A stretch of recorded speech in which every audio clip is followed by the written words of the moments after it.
And so it is. Oceanographers have taken core samples of the sediments of the Gulf of Mexico that included fossil shells from one-celled plankton, and they made an interesting discovery.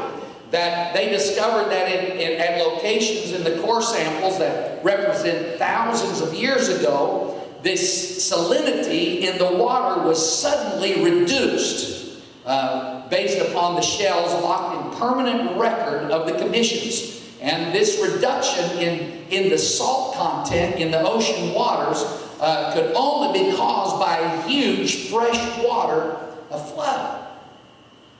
And so it's locked right in the core samples and showing that it happened. How about the continental shelf? It is universal around the world, around every continent, what's called the continental shelf. What is that? It's approximately, it's a bit of land that continues out gradually to about an average level of 138 meters and about 450 feet. And it is uniformly all over the world. And in that land, there's land vegetation found buried in that shelf, showing that it was once out of the water. And once the ocean level was at a lower level. And then it goes out to an abrupt drop-off called the continental slope that goes down into the floor of the ocean. And it's universal around the world. And so it's obvious to anybody looking at it that at one time the ocean level increased about 138 meters. That's a lot of water. It's a whole lot of water. But there had to be something. Plus, the Bible says that not only did it rain, but the fountains of the deep broke up. Right. And so there was two sources. And anyway, let's go on. There are no trees found anywhere in the world that are over 4,500 years old, but there are living trees that old. The oldest one is the bristlecone pine in the White Mountains of eastern California, and they are approximately 4,500 years old. And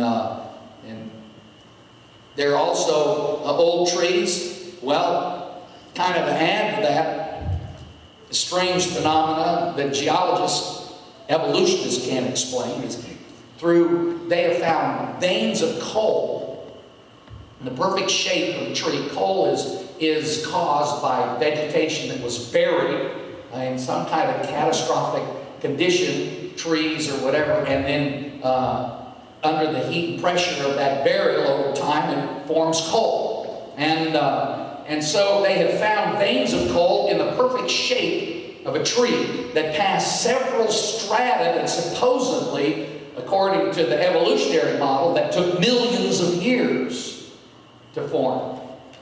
But here it was buried, the tree was buried alive, standing up, and with several levels of strata that prove that their evolutionary model is false.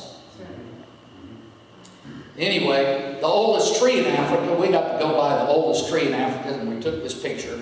It is 4,000 years old, said to be 4,000 years old. It's a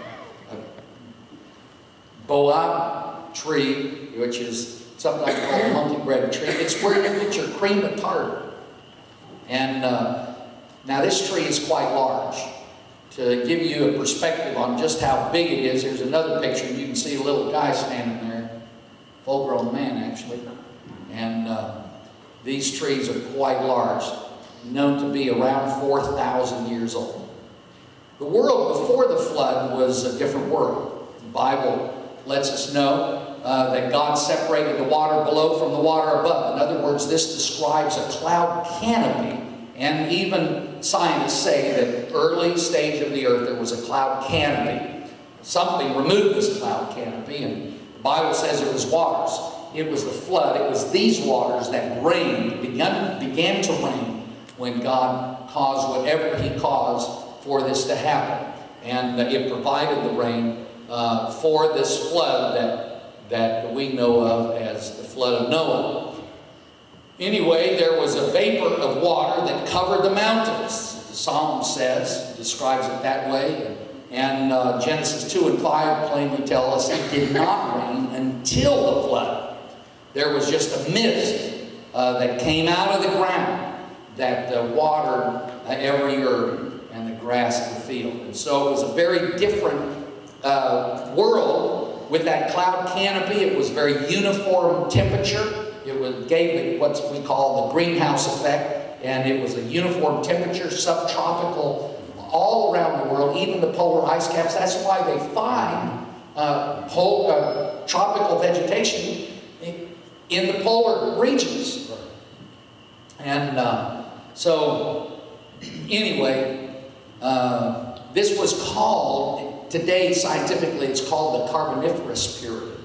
And that is describes several things. The trees that were from that period, they have found petrified trees, they believe are from that period, have no rings, growth rings, because they did not endure dry and wet seasons or winter and summer. And so the wood is a little different, even though it can be traced to types of wood that exist today. How about the ark? Was it big enough?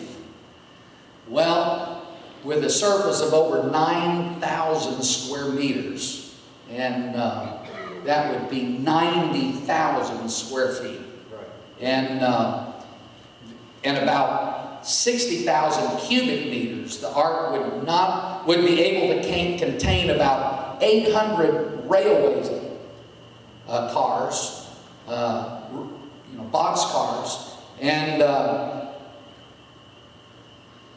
every animal that breathes air could easily be transported within about 150 boxcars. And the average size of the animals, if you look at the big ones and the small ones, is a sheep. That's the average size, and you can put in plenty of them. Nowadays there are about 17,000 kinds of animals, mammals, amphibians, reptiles, and birds. Calculating that, they wouldn't know it, didn't have to put the fish in there, so that we can not have to worry about them. And too bad the mosquitoes got in. Anyway, if you look at it, there was plenty of room in one floor for all animals, another floor for food and supplies, and another floor for his sons to play football. So it was plenty big. What about ark discoveries? On Mount Ararat, it's been discussed historically. First off, ancient historians have visited the site, recorded what they saw. As early as 275 BC, Berosus reported on the history of Babylonia, claims that pilgrims went up the mountain in Armenia to carve amulets from the petrified pitch that covers the ark. And in the 1st century, Nicholas of Damascus mentions the remains of Noah's ark. Josephus, the historian we talked about this morning, the Jewish historian, around 50 AD, mentions the remains of Noah's ark 3 times. And he gives similar testimony as Berosus 3 centuries before. And many others. 360 AD, it was reported that the ark was on the mountain. And the Armenian historian Arhiba also claims he saw the ark. And over again we find. How about the testimony of Marco Polo? And he claims that he saw the ark. He claimed to be there in 1269. And so it's just not something that people talk about today, but has been talked about throughout history. And it was in June of 1840 that there was a drastic earthquake that formed what's called the Agora Gorge, a gorge that is as large as the Grand Canyon, right on the side of the mountain. And it broke. It's believed that it broke the ark in 2 pieces. And so sightings sometimes are credited from two different areas. That part of the ark has slid down to another area and lodged in that place, both still in snow areas in the mountain.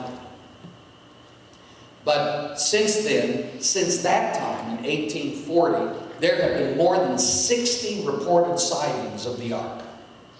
Talking about in the last 170 years.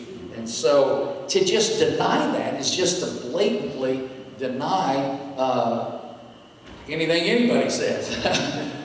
But Mount Ararat, this is a picture of the side of the mountain, the Agora Gorge, where possibly part of the ark sits. And there have just been all kinds of sightings. This western plateau, you can see it a little better in this drawing, where they think what's called the Ararat anomaly, which has been photographed by satellites, and it's called the Ararat anomaly. They know that it's a man-made structure, and satellite reportings now have been released in the last few years. In fact, it was about 2006 the U.S. government finally released satellite photos of Ararat and the Ararat anomaly. They would not release them. There was always pressure on them from Russia, because Russia had a missile base actually in Armenia. Ararat used to be part of Armenia, but in World War I, Turkey took it over, slaughtered nearly 2 million Armenians who are Christians. The Muslims killed the Christians and took over part of Armenia, including Mount Ararat. So now it's in present-day Turkey. But there was still a missile base by the Russians under Soviet Union there, and so the U.S. was very careful about releasing any satellite images or even claiming they had any. So anyway, this is called the Ararat anomaly. You can kind of see what they look at.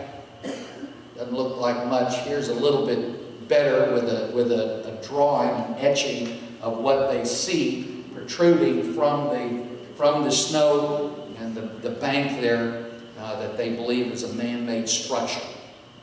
Here's another picture of it protruding from the snow at a different point. So these satellite photos, this was an aerial photo. All of them claim that there is obviously something there that is man-made, definitely, and not just something that is a figment of people's imagination. This man, Ferdinand Navarra, climbed Ararat in 1953 and thought he found the location but could not get to it because of the snow, and returned in 1955 in a hot summer with a melt back, and he climbed it with his son the second time and saw under the ice a dark mass, and was able to let himself down into a crevasse and enter the ark. He came back with a piece of wood that he cut from the ark, and he brought it to be analyzed in 4 different laboratories in Cairo, Madrid, Paris, and Bordeaux. And the tests on the degree of fossilization and cellular modification showed that the wood was dated approximately 4,500 years ago, about the time of the flood. And it was soaked with a pitch and through and well preserved, but not petrified. My wife and I, in 1972, in the University of Tennessee, Professor Rusk was the head of the physics department. He was also a member of an archaeological team